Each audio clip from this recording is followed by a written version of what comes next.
याच्यामधून खद खद खद खद खद खद खद खद ठीक आहे ह्या शिलारस उखळत आहे, ठीक आहे, लावारस उखळत आहे. तर इथं का करते, ह्यात दणके देते, ह्यात दणके देते, ह्यात दणके देते, ह्यात दणके देते. दणके दिले का दणके दिले का इथं असं डेंबूर येते.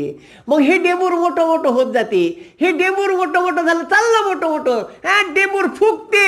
आणि भाऊ डेंबूर फुगलं, खांडूक फुगलं कसं डग डग डग डग करन ना, ते बी डग डग डग डग खालतं पसाईन त्याच्या शिलारस आहे. खद्द खद्द खद्द खद्द खद्द धड धड धड धडकन असा धडकन रपकन स्फोट होते. रप्प रप्प रप्प रप्प याच्यातून धूळ धुके धुरके, ठीक आहे, धूळ धुरके धुके, carbon dioxide, nitrogen dioxide, sulphur dioxide, हा खद खद बाहेर निघते भाऊ. हा 2.5-3 किलोमीटर त्याचे धूळ धुके धुरके, हा आकाशात. कुठं? आकाशात धूळ धुरके धुके सब, ठीक आहे. कुठं?